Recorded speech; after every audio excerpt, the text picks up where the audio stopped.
Hello. आज इस video में हम लोग जनरल ऑर्गेनिक केमिस्ट्री जो है उसका हम लोग का स्टीरियो केमिस्ट्री का एक टॉपिक है। और भी बहुत सारे टॉपिक हैं, तो देखते हैं कि आज हम लोग कौन कौन से टॉपिक को कवर कर पाएंगे। इससे प्रीवियस में मैंने वीडियोस डाल रखी हैं, वो भी जनरल ऑर्गेनिक केमिस्ट्री के लिए, बीएससी और क्लास 11 12 के लिए सभी के लिए इम्पोर्टेंट है। इस पे स्टीरियो केमिस्ट्री में बेसिकली हमारा आइसोमेरिज्म करके जो टॉपिक है। तो देखो आइसोमेरिज्म क्या होता है, ऐसे सारे कंपाउंड जिनका फॉर्मूला सेम होगा लेकिन डिफरेंट फिजिकल या केमिकल प्रॉपर्टीज होगी और ऑप्टिकल प्रॉपर्टीज होगी। फॉर्मूला सेम होगा लेकिन physical property, chemical formula same रहेगा, फिजिकल केमिकल और ऑप्टिकल प्रॉपर्टी देखने में अलग होंगे, फिजिकल प्रॉपर्टी अलग होगी, केमिकल रिएक्शन अलग देंगे। और ये चीजें क्यों होती है, क्योंकि either due to difference in the connectivity of atoms, या तो एटम उस पे अलग अलग जुड़े होंगे तब हो सकता है, अलग अलग तरीके से जुड़े हो सकते हैं, उसको बाद में देखते हैं भी, और ग्रुप से अलग अलग तरीके से जुड़े हो सकते हैं।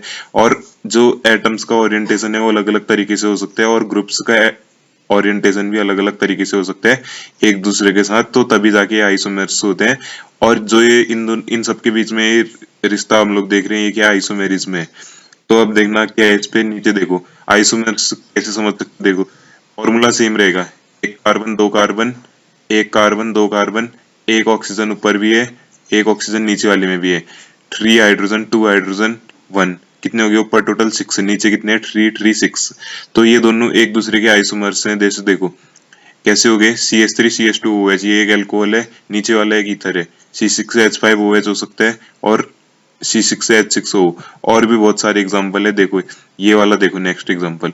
तो देखो फॉर्मूला सेम है, CH3 carbon double bond carbon CH3, hydrogen इधर, लेकिन क्या कर दिया अगले वाले में, हाइड्रोजन एक इधर और CH3 सिस ट्रांस करके इनको ऐसे करके आइसोमर्स बना दिए। ठीक हो जाएगा। अब देखना टाइप्स ऑफ आइसोमर्स क्या क्या हो सकते हैं इसी बेसिस पे, ये तो एग्जांपल थे। तो टाइप्स ऑफ आइसोमर्स देखना, यहाँ पर आता है हमारा types of isomers. Isomers type के हो सकते हैं, ये देखो स्ट्रक्चरल आइसोमर्स हो सकते हैं और स्टीरियो आइसोमर्स हो सकते हैं। अब स्ट्रक्चरल आइसोमर्स कैसे कैसे हो सकते हैं, स्ट्रक्चर मतलब कि उनका स्ट्रक्चर कैसे है, जैसे chain chain isomer, position isomer, functional isomer, metamerism, tautomerism और रिंग आइसोमर्स। और जो दूसरा टाइप का स्टीरियो आइसोमर्स वो कैसे कैसे हो सकते हैं, स्टीरियो आइसोमर्स मतलब जैसे देखो कॉन्फॉर्मेशनल ऑप्टिकल और ज्योमेट्रिकल, कॉन्फॉर्मेशनल ऑप्टिकल और ज्योमेट्रिकल। स्ट्रक्चर में क्या है, स्ट्रक्चरल डिफरेंस होगा उनके, चेन पोजीशन, फंक्शनल ग्रुप में मेटामेरिज्म, टॉटोमेरिज्म, रिंग आइसोमर। तो काफी आसान। स्ट्रक्चरल आइसोमर्स देखो नाम से पता चल रहा है, स्ट्रक्चरल में क्या होगा, ऐसे सारे कंपाउंड्स जिनमें क्या होगा फॉर्मूला सेम होगा लेकिन फिजिकल और केमिकल प्रॉपर्टीज डिफरेंस होंगी। क्यों डिफरेंस होंगी, क्योंकि कनेक्टिविटी ऑफ एटम्स और जो आयन्स है हमारा, कनेक्टिविटी ऑफ एटम्स या ग्रुप हो सकते हैं एक दूसरे के साथ क्या है अलग अलग होगा, तो जिस वजह से वो क्या हो जाएंगे आइसोमर हो जाएंगे एक दूसरे के, लेकिन उनका फॉर्मूला सेम है। और जो इन सबके बीच में रिश्ता होगा उसको क्या बोलेंगे, स्ट्रक्चरल आइसोमर्स। अब देखो पहला टाइप है चेन आइसोमर्स का। तो चेन आइसोमर्स में क्या होगा, ऐसे सारे कंपाउंड जिनका फॉर्मूला सेम होगा लेकिन डिफरेंट फिजिकल और केमिकल प्रॉपर्टीज होगी।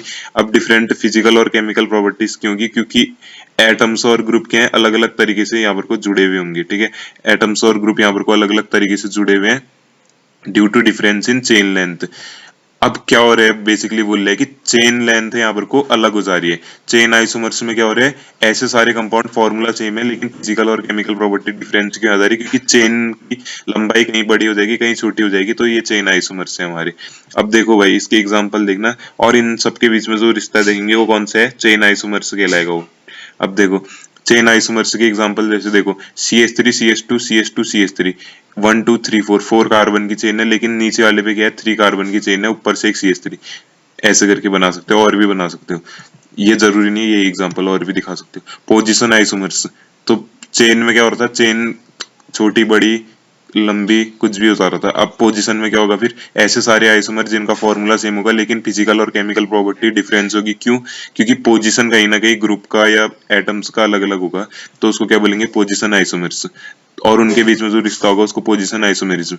जैसे देखो CH3 CH2 CH2OH, इस टाइप का एल्कोहल सीधे स्ट्रेट चेन में है, लेकिन दूसरे वाले में क्या कर दिया है, 20 वाले कार्बन एटम में से OH ग्रुप यहाँ पर को लगा दिया, तो ये पोजीशन आइसोमर्स क्यों है, क्योंकि OH की पोजीशन यहाँ अलग है, नीचे वाले में अलग है, तो ये भी एक दूसरे के आइसोमर है। अब देखो फंक्शनल आइसोमर्स, तो इसमें क्या होगा, ऐसे सारे आइसोमर जिनका फॉर्मूला सेम होगा लेकिन फिजिकल केमिकल प्रॉपर्टीज अलग अलग होंगी। क्यों होंगी? क्योंकि फंक्शनल ग्रुप उसमें due to nature functional group अलग नेचर का बिहेव करेगा, तो इनको क्या बोलेंगे? Functional isomers. और इनके बीच में जो रिश्ता आएगा उसको क्या बोलेंगे? Functional isomerism. तो देखना फंक्शनल आइसोमेरिज्म को हम लोग कैसे दिखाते हैं। ये देखो CH3CH2OH, यहाँ पर कुछ CH3CH2OH क्या है? एथिल अल्कोहल की तरह काम कर रहे हैं, लेकिन अगले वाले में क्या काम कर रहे हैं? ईथर की तरह काम कर रहे हैं। CH3 ये एक कार्बन दो कार्बन, यहाँ एक कार्बन दो कार्बन, लेकिन एक ऑक्सीजन, नीचे भी एक ऑक्सीजन, ऊपर तीन। ठीक है, ऐसे करके समझ जाना इसको। अगला देखो मेटामेरिज्म। ऐसे सारे कंपाउंड जिनका फॉर्मूला सेम होगा लेकिन फिजिकल और केमिकल प्रॉपर्टीज डिफरेंस होगी। क्यों? क्योंकि कार्बन नंबर के एटम फंक्शनल ग्रुप के अपोजिट साइड अलग अलग साइड के होंगे, अलग अलग नंबर के होंगे कार्बन के ग्रुप। तो इसको क्या बोलेंगे हम लोग? मेटामर से एक दूसरे के क्या बोल रहे हैं? फंक्शनल ग्रुप के इस राइट साइड और लेफ्ट साइड कार्बन का नंबर डिफरेंस होगा तब जाके, और इनके बीच में जो रिश्ता होगा उसको मेटामेरिज्म। तो देखो एग्जांपल देखो CH3CH2 C डबल बॉन्ड हो CH2CH3, तो ये रहा फंक्शनल ग्रुप हमारा कीटोनिक। लेकिन देखो यहाँ दो कार्बन है इस तरफ, यहाँ दो कार्बन है इस तरफ, और बीच में तो फंक्शनल ग्रुप है। लेकिन अगले वाले में क्या हो गया है? इस तरफ एक ही कार्बन है, उस तरफ तीन कार्बन है, तो ये भी एक दूसरे के आइसोमर्स होंगे। और इनके नाम वगैरह तो हम लोग अभी देख नहीं रहे हैं। अगर आप लोग को दिख रहे हैं तो वीडियो को स्क्रीनशॉट लेके लिख भी सकते हो, नाम भी लिखना बहुत जरूरी है। अब देखो टॉटोमेरिज्म में क्या क्या हो सकते हैं? इनको क्या बोलते हैं हम लोग? कीटोइनॉल आइसोमेरिज्म भी बोलते हैं। क्यों बोलते हैं कीटोइनॉल? कीटो से कीटोन, इनॉल से हमारा कहीं ना कहीं उसके अल्कोहलिक फॉर्म से मतलब होगा, और ये आइसोमर्स होंगे एक दूसरे के। तो देखो टॉटोमेरिज्म में क्या होता है? ऐसे सारे कंपाउंड जिनका फॉर्मूला सेम होगा लेकिन फिजिकल और केमिकल प्रॉपर्टी डिफरेंस होगी। क्यों? क्योंकि जो आइसोमर होंगे, एक कीटो फॉर्म में पाया जाएगा, एक इनॉल फॉर्म में पाया जाएगा, तो ये टॉटोमेर्स होंगे एक दूसरे के, और इनके बीच में जो रिश्ता होगा उसको क्या बोलेंगे? टॉटोमेरिज्म बोलेंगे। देखते टॉटोमेरिज्म की एग्जांपल, जैसे देखो CH3 C डबल बॉन्ड हो CH3, ये क्या है? कीटोन है। CH3 C डबल बॉन्ड हो CH3, लेकिन इसको क्या कर दिया हम लोगों ने? एक तरीके से देखो CH3C ऊपर एक हाइड्रोजन भेज दिया, यहाँ पर को CH2 बना दिया, तो क्या बन गया? एक तरीके से अल्कोहल बन गया, तो इनॉल फॉर्म हो गया। ठीक है, तो ये कीटो और इनॉल फॉर्म बोल सकते हैं इसको हम लोग। अब देखना, अब है हमारे पास रिंग आइसोमर। तो रिंग आइसोमर में क्या होगा? ऐसे सारे कंपाउंड जिनका फॉर्मूला सेम होगा, लेकिन सब में यही लिखना है पहले, ऐसे सारे कंपाउंड जिनका फॉर्मूला सेम होगा लेकिन फिजिकल और केमिकल प्रॉपर्टीज में डिफरेंस आएगा। क्यों आएगा? क्योंकि एक आइसोमर हमारा चेन फॉर्म में और दूसरा आइसोमर रिंग फॉर्म में पाया जा रहा है, तो इसको क्या बोलेंगे हम लोग? Ring isomerism. देखो भाई फॉर्मूला सेम है, C3H6O, दिख नहीं रहे तो बता भी रहा हूँ, C3H6O मतलब तीन कार्बन, छह हाइड्रोजन और एक ऑक्सीजन। लेकिन क्या कर दिया है? एक है उसका एसीटोन, एसीटोन बना दिया कीटोनिक ग्रुप लगा के, CH3C डबल बॉन्ड हो CH3, लेकिन दूसरे में क्या बना दिया? ऑक्सीटोन। ये देखो CH2 साइक्लिक फॉर्म में, इसका क्या बना दिया? कीटोनिक फॉर्म, लेकिन साइक्लिक फॉर्म में, चेन फॉर्म होगी। देखो भाई अब अगली चीज क्या है हमारी? ये देखो ये सारे हमारे पूरे हो गए थे। अब देखो काइरल सेंटर या एसिमेट्रिक सेंटर या स्टीरियोजेनिक सेंटर, काइरल समझ लो, बाकी तो उसी के नाम है। तो काइरल सेंटर क्या होता है? ऐसे ऐसे सारे कार्बन एटम का ऐसा सेंटर जहां पर को कार्बन के साथ सारे अलग अलग ग्रुप जुड़े होंगे। तो इसको हम लोग कैसे दिखा सकते हैं? जैसे देखो कार्बन है, उसके साथ ए ग्रुप अलग जुड़ा हुआ है, बी ग्रुप अलग जुड़ा हुआ है, सी ग्रुप अलग जुड़ा हुआ है, डी ग्रुप अलग जुड़ा है, तो इसको काइरल सेंटर बोलेंगे। जैसे देखो कार्बन है, ऊपर फ्लोरीन जुड़ा हुआ है, इधर आयोडीन, इधर क्लोरीन, नीचे ब्रोमीन। अब देखो काइरल सेंटर के लिए क्या क्या हमारे पास कंडीशंस होती है? sp3 हाइब्रिडाइजेशन होना चाहिए कार्बन एटम का, काइरल कार्बन को एस्ट्रिक ऐसे करके स्टार जैसा मार्क करेंगे यहाँ पर को, और आइसोटोपिक एटम और ग्रुप के फॉर्म में जो हमारे आइसोटोपिक एटम और ग्रुप होंगे वो बिहेव करेंगे डिफरेंट ग्रुप और एटम की तरह, जो आइसोटोपिक एटम और ग्रुप होंगे। जैसे एग्जांपल देख लो, यहाँ पर को फ्लोरीन है, पी से कोई ग्रुप लगा हुआ है, डी से कोई ग्रुप लगा हुआ है, टी से कोई ग्रुप लगा हुआ है। अब पी से कुछ भी हो सकता है, डी से हाइड्रोजन का ही आइसोटोप, टी से भी हाइड्रोजन का ही आइसोटोप। अब देखो CH3N ऊपर ये इस तरीके से अलग ग्रुप जुड़ा हुआ है, इधर अलग ग्रुप जुड़ा हुआ है, तो कहीं ना कहीं ये भी काइरल कार्बन ही है। देख रहे हो, ये भी हो सकते हैं काइरल सेंटर, इनको भी बोल सकते हैं। ये तो कार्बन के रिस्पेक्ट में बोला, लेकिन ये देखो फास्फोरस के रिस्पेक्ट में, यहाँ तो कार्बन है ही नहीं, फास्फोरस के साथ इधर अलग जुड़ा है, इधर अलग जुड़ा है, इधर अलग जुड़ा हुआ है, तो इनको भी हम लोग काइरल सेंटर ही बोलेंगे। यहाँ देखो नाइट्रोजन के साथ अलग अलग ग्रुप जुड़े हुए हैं। ठीक है, तो ये सब भी क्या है? हमारे काइरल सेंटर के एग्जाम्पल है। अब देखते हैं अगली चीज, ये भी सब इंपोर्टेंट है, इसमें देखते हैं हम लोग अब अगली चीज। तो देखो element of symmetry, element of symmetry में क्या होगा फिर? ऐसे सारे ऑपरेशन, एलिमेंट ऑफ सिमेट्री का मतलब ऐसे सारे ऑपरेशन, ऐसे सारे सिमेट्री ऑपरेशन जैसे कि रोटेशन हो सकता है, रिफ्लेक्शन हो सकता है। जो हम लोगों को सिमेट्री ऑफ कंपाउंड के बारे में बताते हैं उसको क्या बोलते हैं, एलिमेंट ऑफ सिमेट्री। ऐसे करके समझ लो इसको, आपके पास 10 रुपए का 100 रुपए का नोट है, उसको बीच में से फाड़ दोगे तो जो राइट साइड का पार्ट है वो लेफ्ट साइड के पार्ट के शेप और साइज में तो बराबर होगा, लेकिन अगर उसको हम लोग देखेंगे ऑप्टिकली तो एक दूसरे की एक दूसरे का जैसा नहीं है। इस तरफ अलग बना होगा वहां पर को, उस तरफ गांधी जी की फोटो जो भी बना हुआ है, जहाँ जो भी नोट है ऐसे करके, लेकिन स्ट्रक्चरली और शेप वाइज वो एक दूसरे का एक जैसा ही है साइज वाइज। अब देखो हमारे पास element of symmetry mainly 4 type की हैं। जैसे पहला देखना, नाम भी याद करते रहना, simple axis of symmetry, CN से इसको डिनोट करते हैं। सेंटर ऑफ सिमेट्री I से इसको डिनोट करते हैं। प्लेन ऑफ सिमेट्री सिग्मा से इसको डिनोट करते हैं। अल्टरनेटिव एक्सिस ऑफ सिमेट्री जिसको SN से डिनोट करते हैं, कैपिटल S छोटा n। अब देखो सिंपल एक्सिस ऑफ सिमेट्री मतलब कि प्रॉपर एक्सिस ऑफ सिमेट्री, सबसे सिंपल टाइप की सिमेट्री। इसमें क्या होता है, ऐसी सिमेट्री किसी भी मॉलिक्यूल में जो क्या दिखाए, आइडेंटिकल इमेज दिखाए, मोर देन एक से ज्यादा बार आइडेंटिकल इमेज दिखाए 360 डिग्री रोटेशन में किसी भी एक एक्सिस में, तो उसको क्या बोलेंगे, सिंपल एक्सिस ऑफ सिमेट्री, और इसको CN से डिनोट करेंगे। देखो भाई क्या होगा, बोल रहे ऐसे सारे सिमेट्री एलिमेंट किसी भी मॉलिक्यूल में जो आइडेंटिकल इमेज देते हैं, मतलब कि जैसा पहले मॉलिक्यूल था वैसा ही मॉलिक्यूल मिल जाए हम लोग को एक से ज्यादा बार या एक बार, तो उसको क्या बोलेंगे, 360 डिग्री रोटेशन करने के बाद, या कितना भी वहां पर को हम लोग 180 डिग्री डालने हैं, 360 डिग्री रोटेशन के अंतर्गत वो अगर हम लोग को सेम टाइप की इमेज दे दे जैसा मॉलिक्यूल है, उसको क्या बोल देंगे हम लोग, सिंपल एक्सिस ऑफ सिमेट्री, उसको CN से डिनोट करते हैं। देखो जैसे H2O का एग्जांपल है, इस वाले हाइड्रोजन को HA करके डिनोट करें यहाँ पर को, और इस वाले हाइड्रोजन को HB करके डिनोट करें, तो देखो 180 डिग्री रोटेट कर दिया तो HB वाला इधर आ गया, HA वाला इधर आ गया, लेकिन सेम है। मैंने क्या कहा था, सेम होना चाहिए, बस हाइड्रोजन से कोई मतलब नहीं है, सेम तो है ना वो। HB, अब हाइड्रोजन तो हाइड्रोजन ही है, उसको B और A क्यों करे, ताकि हम लोग डिस्टिंग्विश कर पाए। फिर दोबारा से 180 डिग्री रोटेट कर रहे हैं तो दोबारा से एक्चुअल इमेज की तरह बन जा रहे हैं। ये भी सेम है, बस क्या है, हाइड्रोजन की पोजीशन अलग होगी है, लेकिन हाइड्रोजन तो हाइड्रोजन है, ऐसे समझ लो। अब देखो अगली चीज क्या है हमारे पास, इनसे समझना। देखो ये है हमारे पास बेंजीन की रिंग, बेंजीन की रिंग कह लो या C6H6 कह लो, अभी यहाँ पर को ऐसा ही दिख रहा है, तो इसको अगर रोटेट करते जाएंगे तो हर बार ये क्या देगा, इस टाइप की ये क्या देगा, C2 सिमेट्री देगा। ठीक हो जाएगा। अब देखना अगली चीज, जैसे हमारे पास C ट्रिपल बॉन्ड C, ऊपर हाइड्रोजन नीचे हाइड्रोजन, तो इसको अगर इस एक्सिस में रोटेट करेंगे, घुमाएंगे घुमाएंगे ऐसे करके 180 डिग्री, तो क्या होगा, ये वाला CH ग्रुप नीचे, ये वाला CH ग्रुप ऊपर। इस तरफ देखो C triple bond C, H लगा हुआ है नीचे, H लगा हुआ है, इसी को अगर रोटेट करेंगे तो क्या दिखाएगा ये, कैसे रोटेट करें अगर इसको, एक तो ऐसे करके रोटेट कर सकते हैं कि ऊपर वाला ग्रुप नीचे, नीचे वाला ऊपर, ऊपर वाला नीचे, नीचे वाला ऊपर, ऐसे करके। और एक कैसे रोटेट कर सकते हैं, अगर ये ऐसे में रखा है तो इसी को पूरा घुमाते रहें ऐसे करके, इसी की एक्सिस में ऐसे ऐसे गोल गोल घुमाते रहे, जैसे पेंसिल घुमाते। अब देखो अगली चीज क्या है, जैसे BF ट्री का मॉलिक्यूल है। अब देखो BF ट्री के मॉलिक्यूल में कौन सी सिमेट्री हो सकती है, ऐसी वाली हो सकती है। देखो इस फ्लोरीन को कांस्टेंट रख के इन दोनों फ्लोरीन को घुमाएंगे तो तब भी हम लोग को मिलेगा। और कैसे हो सकता है, देखो ये तो C2 सिमेट्री होगी, लेकिन ये कौन सी सिमेट्री हो सकती है, अगर देखो ये बोरोन को कांस्टेंट रख के इस फ्लोरीन को इधर, इसको इधर, और इस 3 वाले को इधर, फिर दोबारा से रोटेट ऐसे करके। तो अब देखो अगली चीज क्या है, प्लेन ऑफ सिमेट्री। तो प्लेन ऑफ सिमेट्री क्या होगी, इसको हम लोग डेल्टा से या जिससे भी डिनोट करना चाहो, अलग अलग बुक में अलग अलग मिलेगा। अब देखो ऐसी सिमेट्री जिसमें क्या होता है, एक हाफ मॉलिक्यूल के हाफ करेंगे बोल रहे, एक हाफ दूसरे हाफ के इक्वल होगा या आइडेंटिकल इमेज बनाएगा जब हम लोग उसको इक्वल इक्वल हाफ में क्या करेंगे, बांटेंगे, तो उसको क्या बोलते हैं हम लोग, प्लेन ऑफ सिमेट्री। और वहां 5 अलग अलग प्लेन हो सकते हैं हमारे, अलग अलग प्लेन हो सकते हैं, तो उसको क्या बोलेंगे, प्लेन ऑफ सिमेट्री। अलग अलग टाइप के प्लेन हो सकते हैं जिसको हम लोग डिनोट डेल्टा से भी करते हैं।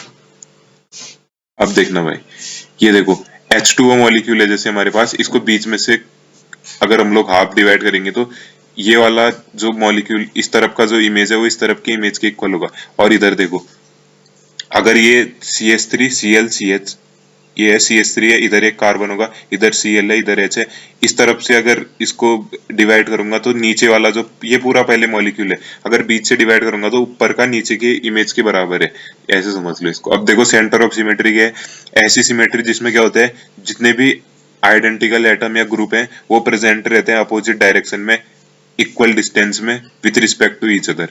क्या होता है बोल रहे, ऐसी सिमेट्री जिसमें आइडेंटिकल एटम या ग्रुप प्रेजेंट रहते हैं बोल रहे अपोजिट डायरेक्शन में और इक्वल डिस्टेंस में, एक दूसरे के रिस्पेक्ट में, एक पर्टिकुलर सेंटर से अपोजिट एटम या ग्रुप अपोजिट साइड पे, आइडेंटिकल एटम या ग्रुप अपोजिट साइड पे इक्वल डिस्टेंस पे एक पर्टिकुलर सेंटर से एक फिक्स्ड डिस्टेंस पे प्रेजेंट रहेंगे, उसको क्या बोलेंगे हम लोग, सेंटर ऑफ सिमेट्री।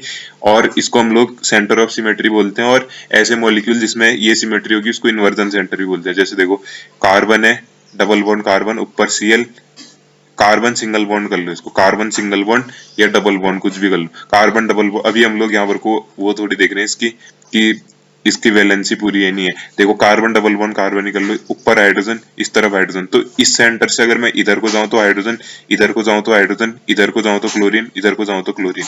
अब देखो अगला ये, जैसे ये हमारे पास इस तरीके का कोई मॉलिक्यूल है, ठीक है। अब देखो अगर मैं इससे ऊपर की तरफ जाऊं तो पीएच ग्रुप, इस तरफ को आऊं तो पीएच ग्रुप, फिनोलिक ग्रुप। और नीचे की तरफ को जाऊं तो हाइड्रोजन, इस तरफ ऊपर की तरफ को आऊं तो इधर हाइड्रोजन, इससे इस तरफ को जाऊं तो इधर CH3, नीचे की तरफ को आऊं तो इधर CH3, इससे इधर को जाऊं तो अच्छा, इससे इधर को ऊपर को जाऊं तो Cl, और उस तरफ ही इससे नीचे को जाऊं तो Cl। लेकिन अगर सेंटर से देखेंगे तो ऐसे करके कुछ ऐसे ऐसे ऐसे इधर को जाए तो क्लोरीन, फिर वहीं से अपोजिट जाए तो क्लोरीन। तो अगर मैं अपोजिट डायरेक्शन में चल रहा हूँ, मेरे को सेम एटम और ग्रुप मिल रहे हैं फिक्स्ड डिस्टेंस पे। अब देखो अल्टरनेटिव एक्सिस ऑफ सिमेट्री क्या होगी, जिसको हम लोग S1 से भी SN से भी डिनोट करते हैं, बोल रहे हैं ऐसी सिमेट्री जो प्रेजेंट होती है किसी भी मॉलिक्यूल में और जो आइडेंटिकल इमेज बनाती है, कब, रिफ्लेक्शन के बाद या रोटेशन के बाद, उसको क्या बोलते हैं हम लोग, अल्टरनेटिव एक्सिस ऑफ सिमेट्री। जैसे देखो ये है हमारे पास एग्जांपल, यहाँ पर को हाइड्रोजन है, यहाँ पर को क्लोरीन है, ये फिर कार्बन की ऐसी साइक्लिक चेन बना रही है। ऊपर पीएच है, इधर CH3 है, इधर क्लोरीन है, इधर हाइड्रोजन है, इधर CH3, इधर पीएच है।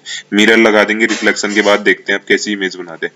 देखो भाई हाइड्रोजन क्लोरीन इस टाइप का हो गया, मिरर लगाने का, मिरर लगाने का कैसी इमेज बनी, इस टाइप की इमेज बनी, ठीक है। मिरर लगाने के बाद ऐसी इमेज बनी। तो जब इसमें हम लोग मिरर लगा दे रहे हैं तो कैसी इमेज बनेगी, देखो ना, हाइड्रोजन ये मिरर है बीच में समझो, तो हाइड्रोजन इधर ही दिखेगा, क्लोरीन इधर ही दिखेगा, CH3 इधर ही दिखेगा, पीएच इधर ही दिखेगा। और जो दूर के इस पे एटम और ग्रुप है ये पीछे की तरफ दिखेंगे, तो वही चीज हो रही है। लेकिन अगर हम इसको 90 डिग्री रोटेट कर दे रहे हैं तो दोबारा से ऐसा हो जा रहा है फर्स्ट मॉलिक्यूल की तरह, देखो फर्स्ट वाले की तरह हो जा रहे हैं। देखो इधर पीएच है, इधर Cl है, नीचे CH3, इधर H। अब देखो ऊपर पीएच Cl CH3 H, अब देखो नीचे भी वही चीज है।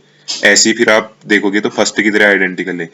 अब देखो अलग अलग हमारे पास क्या होते हैं, प्रोजेक्शन फॉर्मूला होते हैं। ये अलग टॉपिक है हमारा। देख बेसिकली होता कि ये अब अगला टॉपिक अलग टॉपिक है। हम लोगों को किसी भी मॉलिक्यूल को या किसी भी स्ट्रक्चर को बताने मॉलिक्यूल के 3D या 2D में, तो हमारे पास अलग अलग टाइप के क्या होते हैं, प्रोजेक्शन फॉर्मूला होते हैं। जैसे पहला देखो flying and veg formula, projection भी बोल सकते हैं उसको। तो फ्लाइंग और वेज प्रोजेक्शन जो है उसमें क्या होता है, हम लोग सिंपल वे में क्या करते हैं, बताते हैं, दर्शाते हैं कि इसको 3D को 2D स्ट्रक्चर में अलग अलग वेज से। यहाँ पर को देखो सॉलिड वेज है जैसे हमारे पास, तो सॉलिड वेज मतलब ऐसे करके दिखेंगे उसको, ब्रोकन वेज होगा तो ऐसे ऐसे डैश डैश डैश डैश करके, अगर कंटिन्यूअस लाइन है तो ऐसे। तो सॉलिड वेज जो होगा वो क्या बताएगा, हमारी तरफ को क्या बताएगा, हमारी तरफ को एटम या ग्रुप है। लेकिन अगर ब्रोकन वेज होगा तो हमसे दूर की तरफ। जैसे देखो अगर मेरी तरफ कोई ग्रुप होगा तो मेरी तरफ को आ रहा होगा कोई ग्रुप तो इससे दिखाऊंगा मैं, अगर मुझसे दूर को जा रहा होगा ग्रुप बॉन्ड उसका, तो अवे फ्रॉम द व्यूअर उसको ब्रोकन वेज से। लेकिन अगर प्लेन में होगा, जैसे ये कॉपी है इसी की प्लेन में होगा तो उसको क्या बोलेंगे, कंटिन्यूअस लाइन या इन प्लेन बॉन्ड। एग्जांपल से समझो, जैसे देखो ये कार्बन है, तो इसका मतलब यहाँ पर को जो सी ग्रुप लगा है मेरी तरफ आ रहा होगा, ए और बी ग्रुप यहाँ पर को प्लेन में ही होंगे एक्स और वाई में, और डी ग्रुप मुझसे दूर को पीछे को जा रहे हैं। अब मैं कॉपी में कैसे दिखाऊंगा, तो तब मैंने ऐसे करे।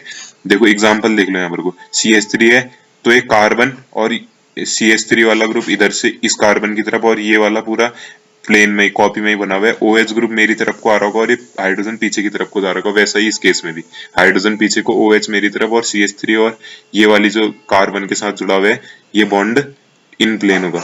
अब देखो फिशर है, फिशर प्रोजेक्शन कैसा होता है, फिशर प्रोजेक्शन में क्या करते हैं हम लोग, सिंपलेस्ट 2D प्रोजेक्शन दिखाते हैं 3D स्ट्रक्चर का, जिसको हम लोग कैसे दिखा सकते हैं, हॉरिजॉन्टल लाइंस में दिखा सकते हैं, वर्टिकल और हॉरिजॉन्टल लाइन में। जैसे देखो फिशर में क्या होगा, आप देखना फिशर में क्या होगा, ये देखो जैसे हमारे पास कार्बन था, कोई भी ग्रुप लगा हो सकता है, ABCD दुनिया भर के ग्रुप है तो अब ABCD लिखे हैं। अब देखो कैसे दिखा सकता हूँ, कार्बन है, बीच में कार्बन होगा, इधर एक ग्रुप, इधर एक ग्रुप, इधर एक ग्रुप, इधर एक ग्रुप, तो सारे के सारे ऐसे ही दिखा दिए यहाँ पर को। अब देखो यहाँ पर को अब अलग अलग चीजें हैं, क्या लिखा हुआ है, जो मोर ऑक्सीडाइज ग्रुप होगा वो ऊपर की तरफ, लेस ऑक्सीडाइज नीचे की तरफ, ये अलग चीज है। इतना समझ लो कि बस ऐसे लाइन बना के यहाँ पर को ऐसे हम लोग को ग्रुप दिखा देने हैं, इतना सिंपल है बस।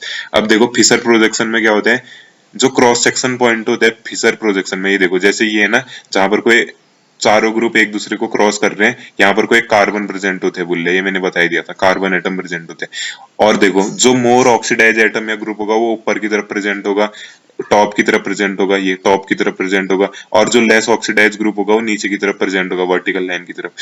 और लॉन्गेस्ट कार्बन की चेन ऐसे सीधे खड़े में प्रेजेंट होनी चाहिए वर्टिकली। अब देखो अगली प्रोजेक्शन है हमारे पास 100 हॉर्स प्रोजेक्शन। तो 100 हॉर्स प्रोजेक्शन में क्या होता है, हम लोग क्या करते हैं 3D स्ट्रक्चर को 2D में दिखाते हैं। कैसे करके दिखाते हैं, जिसमें कार्बन कार्बन बॉन्ड हमारे कैसे करके दिखा सकते हैं हम लोग। अब देखो ये देखो भाई, ये है हमारे पास फिशर प्रोजेक्शन है। पहले ये कार्बन होगा यहाँ पर कोई एक, ये कार्बन होगा, उससे ग्रुप जुड़े हुए हैं अलग अलग, नीचे ग्रुप जुड़े हुए हैं अलग अलग। तो इसमें क्या कर सकते हैं हम लोग, कौन सा प्रोजेक्शन था ये था हमारा 100 हॉर्स। तो 100 हॉर्स में क्या कर देंगे, एक तरीके से समझ लो ये हॉर्स की तरह दिख रहे हैं ना तुम लोगों को, ये हॉर्स है, उसके पीछे दो टांगे ऐसे करके समझ लो। यहाँ एक कार, तो इसको मैं कैसे दिखा सकता हूँ, देखो इस वाले कार्बन को कैसे दिखा सकता हूँ, यहाँ पर कोई एक कार्बन, उससे ऊपर को ए जुड़ा हुआ है, इधर को बी दिखा दो, इधर को सी दिखा दो, फिर ऐसे बॉन्ड मार दो, नीचे वाला कार्बन ये पीछे पे को, ऊपर पे को उससे एफ दिखा दो, इधर डी दिखा दो, इधर ई दिखा दो। इसको ध्यान से समझना। अब अगर मैं 180 डिग्री रोटेट करता हूँ, आगे वाला कांस्टेंट रखता हूँ, ए बी सी वाला कांस्टेंट रखता हूँ, पीछे वाले अगर मूव कर देता हूँ 180 डिग्री, तो क्या हो जाएंगे, डी और ई ग्रुप ऊपर और एफ वाला नीचे। तो 180 डिग्री रोटेट करने पे इसको स्टैगर्ड फॉर्म बोलते हैं। क्यों बोलते हैं, क्योंकि जो एंगल होगा यहाँ पर को 60 डिग्री का आएगा इनके और इनके बीच। लेकिन अगर मैं क्या करूँ यहाँ पर को, इसको अगर 180 डिग्री रोटेट करूं, कैसे करके देखो 180 डिग्री रोटेट कैसे करूंगा, अगर मैं क्या करता हूँ पीछे वाला ग्रुप कांस्टेंट रखता हूँ। देखो ये तो एक्लिप्स्ड फॉर्म है जहां पर को कोई एंगल का डिफरेंस नहीं है, लेकिन यहाँ पर को देखो अगर 180 डिग्री रोटेट करता हूँ, पीछे का ग्रुप कांस्टेंट करके एफ डी और ई, लेकिन आगे का ग्रुप रोटेट कर देता हूँ तो ए नीचे आ जाएगा, बी और सी ऊपर, तो इसको भी स्टैगर्ड फॉर्म बोलेंगे। तो स्टैगर्ड फॉर्म अलग अलग टाइप के। अब है हमारे पास न्यूमैन प्रोजेक्शन, ये लास्ट देखते हैं, इसके बाद अगर कुछ है तो, नहीं तो फिर इसके बाद ही में देखेंगे वीडियो। न्यूमैन प्रोजेक्शन में क्या है, देखो भाई इसमें भी हम लोग 3D से 2D में दिखाते हैं स्ट्रक्चर्स को, मॉलिक्यूल्स के। अब देखो क्या होता है, इसमें दो दो हमारे पास अलग अलग चीजें होती है। जैसे पॉइंट, हमारा पॉइंट से किसको डिनोट करते हैं हम लोग, कार्बन को, उसी की तरह फिशर की तरह वहां पर को भी जहाँ क्रॉस सेक्शन पॉइंट था वो कार्बन दिखाता था, तो यहाँ देखो। और जो पीछे सर्किल होगा वो भी कार्बन को दिखाते हैं, पॉइंट भी कार्बन को दिखाएगा न्यूमैन प्रोजेक्शन में, सर्किल भी कार्बन को दिखाएगा। तो समझने की कोशिश करना थोड़ा, अगर इसको प्रैक्टिस करोगे तो आप समझ में आएगा। 100 हॉर्स प्रोजेक्शन था, ऐसे 180 डिग्री रोटेट करा, आप कैसे भी रोटेट करो, पीछे वाला कांस्टेंट रख के या आगे वाला कांस्टेंट रख के। यहाँ पर को आगे वाला कांस्टेंट रखा है, पीछे वाला रोटेट कर दिया है, तो ये जो ग्रुप है डी और ई ये ऊपर चले जाएंगे, एफ वाला नीचे आ जाएगा, इसको स्टैगर्ड फॉर्म बोलेंगे। अगर मैं इसको न्यूमैन में दिखाना चाहूँ, न्यूमैन ही था ना, न्यूमैन में दिखाना चाहूँ, इनके नाम याद रख लेना, न्यूमैन में दिखाना चाहूँ तो कैसे करके दिखा सकता हूँ, देखो ये आगे वाला ग्रुप कैसे दिखा सकता हूँ, ये कार्बन ऊपर ए, इधर बी, इधर सी, पीछे वाला कार्बन सर्किल से दिखाएंगे, कहा था ऊपर डी ई एफ, रोटेट करे ना उसको। तो इसको एक साथ अगर दिखाना चाहो, कब, स्टैगर्ड फॉर्म में एक साथ दिखाना चाहो, तो स्टैगर्ड फॉर्म में 60 डिग्री का एंगल होना चाहिए। ये देखो आगे वाला ग्रुप ए बी सी, बीच में कार्बन, पीछे वाला ग्रुप ये सर्किल कार्बन, डी और ई ऊपर और एफ नीचे। लेकिन अगर मैं इसी को, अगर न्यूमैन प्रोजेक्शन को एक्लिप्स्ड फॉर्म में, मतलब कि जो एंगल होगा वो 0 डिग्री होगा, तो कैसे करके दिखा सकता हूँ, देखो पीछे का कार्बन ये सर्किल से, आगे वाला कार्बन डॉट से, ए बी सी वैसे ही रहेंगे, डी ई एफ वैसे ही रहेंगे, एंगल उनके बीच का क्योंकि 0 डिग्री है। यहाँ 60 डिग्री होगा तो कौन सा है वो, स्टैगर्ड फॉर्म, 0 डिग्री है तो एक्लिप्स्ड फॉर्म।